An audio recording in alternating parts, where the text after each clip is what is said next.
Salut les amis, les derniers matchs de cette première journée de Ligue des Champions qui se sont conclus par deux victoires françaises très méritées et surtout la première, pour commencer, la première victoire de l'histoire du club en Ligue des Champions pour le Stade Brestois qui a battu beaucoup plus facilement que le score ne l'indique les rugueux Autrichiens du Sturm Graz 2-1.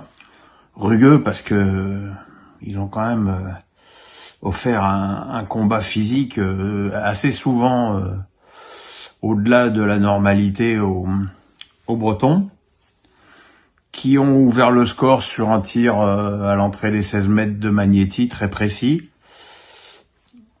À ce moment-là, on peut pas dire que la patte bretonne sur le match était très forte. Le match était assez équilibré. On sentait les Brestois un peu tendus par leur début. Et puis derrière, il y a eu cette égalisation malheureuse pour le Sturm Graz de Fernandez contre son camp, qui a fait que Brest se retrouvait au repos à un partout.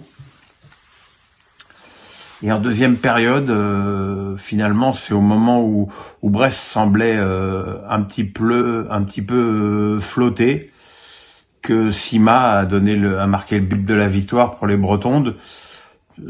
Sur un beau geste d'attaquant, il s'appuie sur son défenseur et il frappe d'une volée en pivot. Et derrière, alors que les Autrichiens cherchaient un petit peu à égaliser, les occasions se sont accumulées pour les Bretons, notamment pour Ajorc, Martin. Mais la victoire bretonne est vraiment très justifiée, et puis ça fait plaisir parce que le match il avait quand même lieu à Guingamp, ce qui est pas évident de jouer la Ligue des Champions à l'extérieur finalement. Mais l'ambiance était super, le match était super, c'est très franchement de très loin le meilleur match du club depuis le début de la saison. Ben voilà, ils ont bien choisi leur date et ils ont bien choisi leur moment. L'autre match, c'était Monaco-Barcelone, évidemment un match qui pouvait faire peur aux Monégasques tant les Catalans écrasent le début de saison en Liga. Mais on a vu une équipe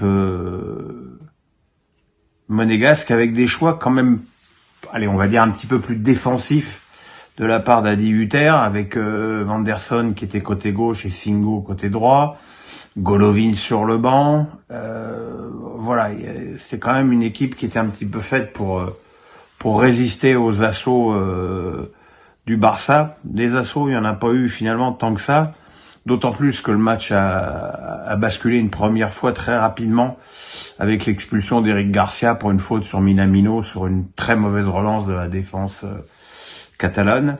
Et puis derrière, Akliouche a ouvert le score sur une jolie action individuelle, comme il devrait en faire plus souvent, avec un joli petit tir du gauche au premier poteau qui a scotché Ter Stegen.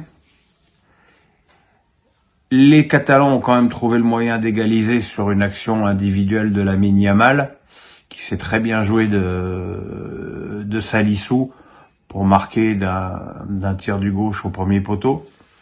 Et la deuxième période, le coaching d'Hutter a été excellent, l'entrée de Golovin, et puis la rentrée il a changé sa ligne d'attaque, il a sorti Ben Seguir et Mbolo qui a eu beaucoup d'occasions en première mi-temps et qui est vraiment dans le doute au niveau efficacité en ce moment, pour faire entrer Balogun et le jeune Nigérian Georges Iliénikano qui a marqué le but de la victoire pour Barcelone sur une action assez invraisemblable avec un ballon, une longue passe de Anderson que tout le monde regarde et qui envoie Iliénikano seul au but face à Ter Stegen.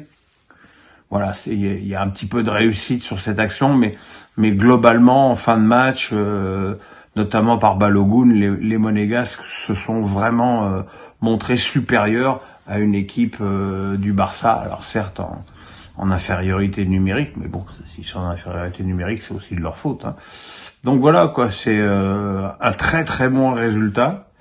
Je suis pas certain que dans le tableau de marche de Monaco, ils avaient comptabilisé 3 points contre le Barça pour commencer cette campagne de Ligue des Champions.